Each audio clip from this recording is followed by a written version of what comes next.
अस्सलाम dear students, this is Ghulam Rasool. हम आज की वीडियो में बात करेंगे एडीपी बिजनेस इकोनॉमिक्स के बारे में। डियर स्टूडेंट्स, आज की वीडियो में जो अहम बातें डिस्कस की जाएंगी, सबसे पहले तो हम बात करेंगे एडीपी बिजनेस इकोनॉमिक्स का एलिजिबिलिटी क्राइटेरिया, इस डिग्री का दौरानिया, इसका मेरिट, इसका फी पैकेजेस, और उसके बाद अगर आप एडीपी बिजनेस इकोनॉमिक्स कर लेते हैं तो आपके पास कल को कौन कौन सा एरिया आ जाता है जिसमें आप जॉब के लिए अप्लाई कर सकते हैं, और उसके बाद हम बात करेंगे आपका सैलरी पैकेज क्या होगा, और लास्ट पे हम बात करेंगे एडीपी बिजनेस इकोनॉमिक्स कर लेने के बाद अगर आप फर्दर एडमिशन लेना चाहें किसी डिग्री प्रोग्राम में तो आपके पास कौन कौन से डिग्रीज प्रोग्राम आ जाएंगे जिसमें कल को आप एडमिशन के लिए एलिजिबल हैं। डियर स्टूडेंट्स, अगर हम एडीपी बिजनेस इकोनॉमिक्स के एलिजिबिलिटी क्राइटेरिया की बात करें तो आप इंटरमीडिएट के बाद एडमिशन के लिए एलिजिबल हैं। आप एफएससी प्री मेडिकल के बाद एलिजिबल हैं, एफएससी प्री इंजीनियरिंग के बाद एलिजिबल हैं, आप आईसीएस के बाद आईकॉम, डीकॉम, एफएआईटी के बाद एडीपी बिजनेस इकोनॉमिक्स में एडमिशन के लिए एलिजिबल है।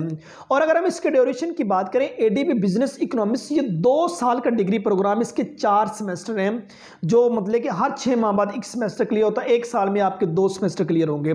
और इसके मेरिट की बात की जाए, अगर किसी गवर्नमेंट सेक्टर की यूनिवर्सिटी में ये वाला डिग्री प्रोग्राम ऑफर हो रहा है तो जो उसका मतलब कि मेरिट रहेगा 75 to 80% तक गवर्नमेंट सेक्टर में रहता है। प्राइवेट सेक्टर में कहीं आप एडमिशन लेना चाहते हैं तो अगर आपके 50% नंबर है तो आपका स्कूल से 45% नंबर वाले स्टूडेंट का एडमिशन भी एडीपी बिजनेस इकोनॉमिक्स में हो जाता है।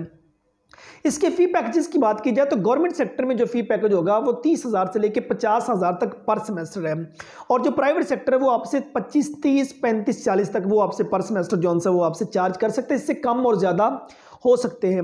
और डियर स्टूडेंट, अगर आप एडीपी बिजनेस इकोनॉमिक्स कर लेते हैं तो आपके पास जो एम्प्लॉयमेंट एरिया आ जाता है, सबसे पहले तो प्राइवेट सेक्टर के जितने बैंक हैं वो आ जाते हैं, क्योंकि उनको 14 ईयर एजुकेशन चाहिए होती है। आपकी 14 ईयर एजुकेशन होगी बिजनेस इकोनॉमिक्स में, आप उनमें कल को स्कूल से मूव कर सकते हैं। सेकंड नंबर पर डियर स्टूडेंट्स, आपके पास मार्केटिंग आ जाती है। आप कल को अगर आपके पास ट्रिक एंड टिप्स हैं, आप कल को मार्केट में आसानी से मूव कर सकते हैं।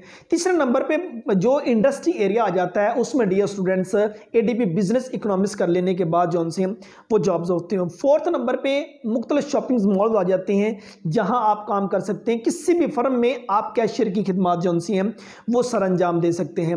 और इसके बाद डियर स्टूडेंट्स, अगर हम बात करें इसके सैलरी पैकेज की, कहीं अगर गवर्नमेंट सेक्टर में आपकी जॉब होती है, आप गवर्नमेंट सेक्टर में उन जगहों पर भी अप्लाई कर सकते हैं जहां वो रिक्वायर करें कि जस्ट 14 ईयर एजुकेशन में चाहिए है, 14 साल तलीम हमें चाहिए, उस जगह पे भी आप एडीपी बिजनेस इकोनॉमिक्स के बाद अप्लाई कर सकते हैं।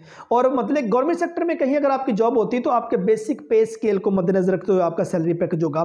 प्राइवेट सेक्टर में आप मूव करते हैं तो जाहिर सी बात है, नंबर ऑफ स्टूडेंट्स ज़्यादा है, नंबर ऑफ डिग्रीज प्रोग्राम ज़्यादा है, नंबर ऑफ जॉब्स कम है। अगर आप मेहनती हैं, स्किल है आपके पास, तो 0 से स्टार्ट लेके डियर आप कल को मूव कर जाएंगे 30-40,000 स्टार्टिंग से लेके ऑनवर्ड जोन से आप आगे वक्त के साथ साथ बढ़ते जाएंगे। और अगर आप एडीपी बिजनेस इकोनॉमिक्स कर लेते हैं तो इसके बाद डियर स्टूडेंट्स बिजनेस के रिलेटेड जितने डिग्रीज प्रोग्राम आ जाते हैं, BBA, BCom honour, banking and finance, BS business economics वगैरह, उनके 5वें सेमेस्टर में डियर स्टूडेंट्स आपको जो है वो एडमिशन मिल जाएगा। बीएस इकोनॉमिक्स के 5वें सेमेस्टर में आप इसके बाद मूव कर सकते हैं। पब्लिक और प्राइवेट सेक्टर के चंद इदारे जो से इस डिग्री प्रोग्राम को 2 इयर्स डिग्री प्रोग्राम को associate degree program in business economics जो से इसको ऑफर कर रहे हैं। उम्मीद करता हूं कि आज की वीडियो आप स्टूडेंट को अच्छी लगी होगी। नेक्स्ट वीडियो में मिलते हैं। अपना बहुत सारा ख्याल रखिएगा। फी अमानिल्लाह।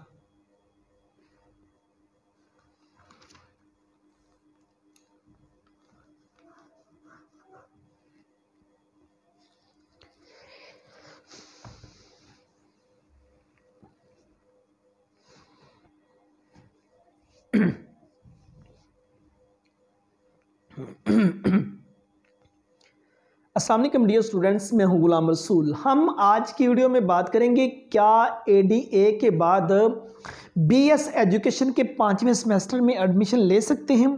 डियर स्टूडेंट्स, अगर आपने एडीए किया है, एसोसिएट डिग्री इन आर्ट्स या अगर आपने इससे पहले बीए किया हुआ है तो डियर स्टूडेंट्स आप बीएस एजुकेशन के 5वें सेमेस्टर में एडमिशन के लिए एलिजिबल हैं। वो स्टूडेंट्स जिन्होंने एडीए किया है मींस बीए किया है वो भी बीएस एजुकेशन के 5वें सेमेस्टर में एडमिशन ले सकते हैं, और वो स्टूडेंट जिन्होंने ADE associate degree in education means ADP education जिन्होंने किया है वो भी बीएस एजुकेशन के 5वें सेमेस्टर में एडमिशन के लिए एलिजिबल हैं, क्योंकि उनकी 14 ईयर एजुकेशन जो सी वो पहले कंप्लीट हो चुकी होगी और उसके बाद उनकी 5th ईयर जो सी है वो स्टार्ट हो जाएगी। मींस आगे उनको 4 सेमेस्टर और पढ़ने पड़ेंगे और उसके बाद उनको बीएस एजुकेशन ऑनर की डिग्री जो सी है वो मिल जाएगी। मींस उनकी 16 ईयर एजुकेशन जो सी है वो कंप्लीट हो जाएगी। तो जरूरी नहीं मतलब कि एडीए के बाद आप चंद और फील्ड आ जाते हैं जिनमें आप मूव करें, आप एडीए के बाद बीएस एजुकेशन के 5वें सेमेस्टर में एडमिशन के लिए एलिजिबल हैं। अगर आप एडीए के बाद किसी और शोबे में भी जाना चाहते हैं तो स्टूडेंट्स आप एडीए के बाद बीएस इंग्लिश के 5वें सेमेस्टर में आप एडमिशन ले सकते हैं, आप एडीए के बाद बीएस उर्दू के 5वें सेमेस्टर में एडमिशन ले सकते हैं, आप एडीए के बाद बीएस इस्लामिक स्टडी के 5वें सेमेस्टर में एडमिशन ले सकते हैं, आप एडीए के बाद पाकिस्तान स्टडी के 5वें सेमेस्टर में एडमिशन ले सकते हैं, आप एडीए के बाद बीएस अरेबिक के 5वें सेमेस्टर में एडमिशन ले सकते हैं, आप एडीए के बाद बस कॉमर्स के फील्ड आ जाते हैं उनमें आप एडमिशन ले सकते हैं, आप बीएस सोशियोलॉजी के 5वें सेमेस्टर में एडमिशन ले सकते हैं, आप कल को एडीए के बाद बीएस तर्जुमातुल कुरान के मतलब के 5वें सेमेस्टर में एडमिशन के लिए एलिजिबल हैं, आप एडीए के बाद dear students BS English literature, BS English linguistic, BS teaching language के 5वें सेमेस्टर में एडमिशन के लिए एलिजिबल हैं।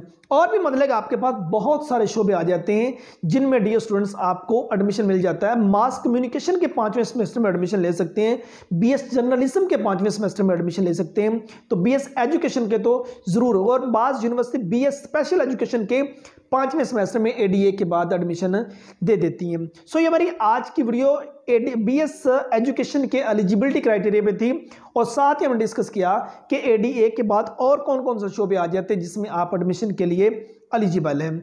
उम्मीद करता हूं कि आज की वीडियो आप स्टूडेंट को अच्छी लगी होगी। नेक्स्ट वीडियो में मिलते हैं, अपना बहुत सारा ख्याल रखिएगा। फी अमानिल्लाह।